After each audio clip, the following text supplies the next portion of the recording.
What makes a great leader today? Many of us carry this image of this all-knowing superhero who stands and commands and protects his followers. But that's kind of an image from another time. And what's also outdated are the leadership development programs that are based on success models for a world that was, not a world that is or that is coming. We conducted a study of 4,000 companies, and we asked them, let's see the effectiveness of your leadership development programs. 58% of the companies cited significant talent gaps for critical leadership roles. That means that despite corporate training programs, off-sites, assessments, coaching, all of these things, more than half of the companies had failed to grow enough great leaders. You may be asking yourself, is my company helping me to prepare to be a great 21st century leader? The odds are probably not.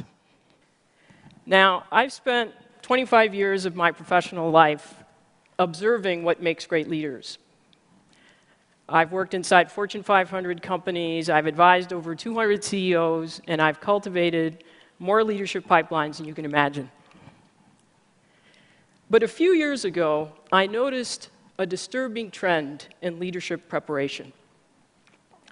I noticed that despite all the efforts, there were familiar stories that kept resurfacing about individuals. One story was about Chris, a high-potential superstar leader who moves to a new unit and fails, destroying unrecoverable value. And then there were stories like Sydney, the CEO, who's so frustrated because her company is cited as best company for leaders, but only one of the top 50 leaders is equipped to lead their crucial initiatives. And then there were stories like the senior leadership team of a once thriving business that, surprised by a market shift, finds itself having to force the company to reduce its size in half or go out of business. Now, these recurring stories cause me to ask two questions. Why are the leadership gaps widening when there's so much more investment in leadership development?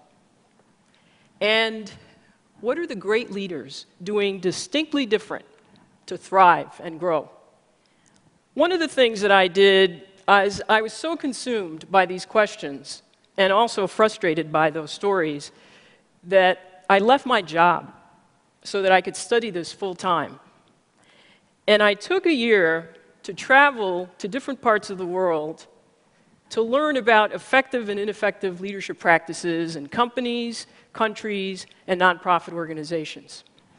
And so I did things like travel to South Africa, where I had an opportunity to understand how Nelson Mandela was ahead of his time in anticipating and navigating his political, social, and economic context. I also met a number of nonprofit leaders who, despite very limited financial resources, were making a huge impact in the world, often bringing together seeming adversaries. And I spent countless hours in presidential libraries trying to understand how the environment had shaped the leaders, the moves that they made, and then the impact of those moves beyond their tenure. And then when I returned to work full-time in this role, I joined with wonderful colleagues who were also interested in these questions. Now, from all this, I distilled the characteristics of leaders who are thriving and what they do differently, and then I also distilled the preparation practices that enable people to grow to their potential. I want to share some of this with you now. In a 21st century world, which is more global, digitally enabled and transparent, with faster speeds of information flow and innovation, and where nothing big gets done without some kind of a complex matrix, relying on traditional development practices will stunt your growth as a leader. In fact, Traditional assessments like narrow 360 surveys or outdated performance criteria will give you false positives, lulling you into thinking that you are more prepared than you really are. Leadership in the 21st century is defined and evidenced by 3 questions. Where are you looking to anticipate the next change to your business model or your life? The answer to this question is on your calendar. Who are you spending time with? On what topics? Where are you traveling? What are you reading? And then how are you distilling this into understanding potential discontinuities? And then making a decision to do something right now so that you're prepared and ready. There's a leadership team that does a practice where they bring together each member collecting, here are trends that impact me, here are trends that impact another team member, and they share these and then make decisions to course correct a strategy or to anticipate a new move. Great leaders are not head down, they see around corners, shaping their future, not just reacting to it. The second question is, what is the diversity measure of your personal and professional stakeholder network? You know, we hear often about good old boy networks, and you know, they're certainly alive and well in many institutions. But to some extent, we all have a network of people that we're comfortable with. So this question is about your capacity to develop relationships with people that are very different than you.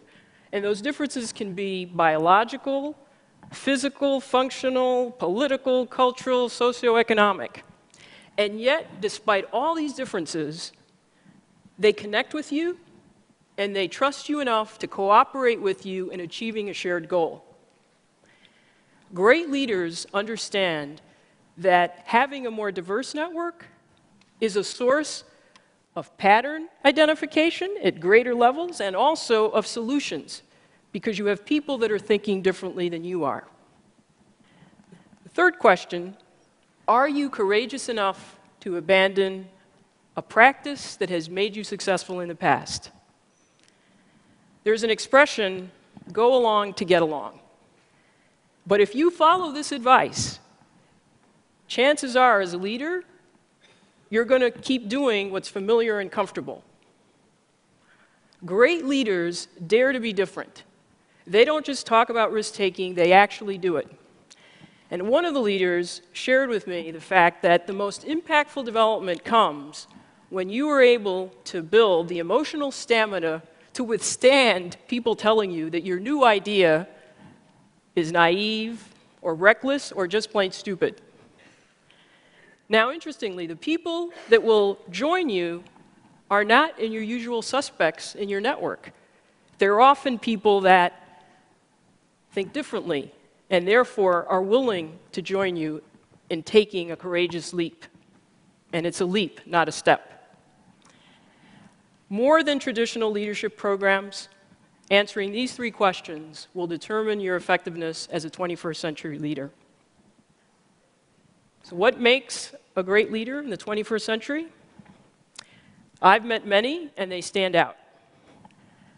They are women and men who are preparing themselves, not for the comfortable predictability of yesterday, but also for the realities of today and all of those unknown possibilities of tomorrow. Thank you.